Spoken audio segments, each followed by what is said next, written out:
अस्सलाम वालेकुम दोस्तों, तुसीं वेखदे पे अपना देश पंजाब टीवी ते मैं तुहाडा मेज़बान मोहम्मद नदीम खरल। सब तो पहले अपने चैनल को करो सब्सक्राइब ते बेल आइकन का बटन दबाओ कि मेरी हर आने वाली नवी वीडियो तुहाडे तक पहुंच सके। दोस्तों, रोज तुहाडे वास्ते तुहाडा वीर नदीम खरल नवी वीडियो लैके हाजिर होंदा है।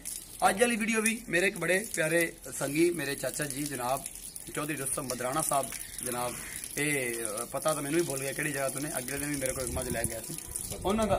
हाँ जी हाँ जी सर, जिला सरगोदा तो बदर रांझा कोई उन्होंने पिंड है जनाब, ते उतों आए सन तो एक मज लै गया सन। दूसरी मज ए पिछे रायताज खल को इस झोटी के बड़े मैनू फोन आए सन और तुम ये वेखे ने सिर्फ चाचा जी की मुहब्बत की वजह तो यह झोटी जी चार मझा की एक वीडियो पाई सी उन्हें पहले नंबर वाली झोटी सी।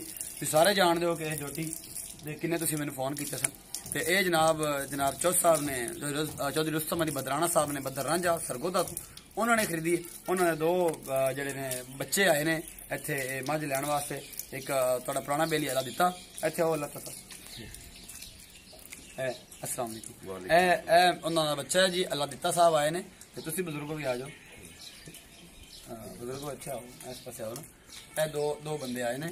की नाम है थोड़ा बुजुर्गो? मोहम्मद तनवीर। मोहम्मद तनवीर, ए तनवीर भाई ने ते अल्लाह दिता है पुराना जिहदा पुराना शाहकार है उन्होंने ये आए ने मझ लैन। भाई जी मझ मुझ चो तसली कर ली उधर वेख के कल शाम को इत्थे पहुंचे मझ चोई है। हाँ जी 2,05,000 च मझ मुक्की है जी।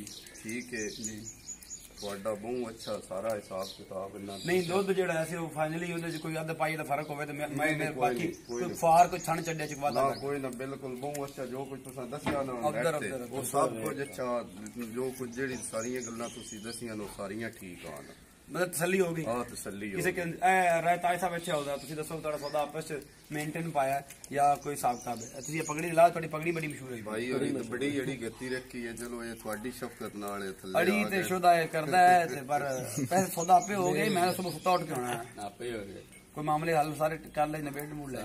चलो जी यही मैं प्यार उम्र जनाब इस तरह मेरे यारा मेरी सजना रहेगा और इंशाल्लाह ये मेरे भरा मेरे को आंदे जाते रहणगे। इन्हां दी मोहब्बत आ जी ये ना चीज कुछ भी नहीं है, सिर्फ मोहब्बत इंसान की जी कम आती, सिर्फ हुस्न अखलाक कम आता है। बदराना साहब ने फिर तो मेरी अथा कराइया ना सलाम है।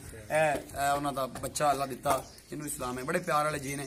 इन्होंने थोड़ी माजरत भी करना, बदराना साहब तो भी माजरत करना थोड़ा जिहा लेट हो गया इन्होंने मिलने च, क्योंकि ये अपना घर सी इत्थे अपने भाई मेरे कजन का ही घर सी, मेरे भरा का ही घर सी, उत्थे मैं उन्होंने छाल दिता, मैंने परवाह कोई नहीं थी, मैंने लेकिन फिर भी जो मैं थोड़ा लेट हो गया, बारिश हो गई ना इत्थे, तुसीं मेरे हालत वेदे पे तोड़ के आए हो मिलने वास्ते और इंशाल्लाह तुहानूं बड़ा कुछ पसंद आएगा। अपना बहुत सारा ख्याल रखा जी। नवी वीडियो के नाल नदीम खरल रोजाना हाजिर होता रहेगा। अल्लाह ने के बाद।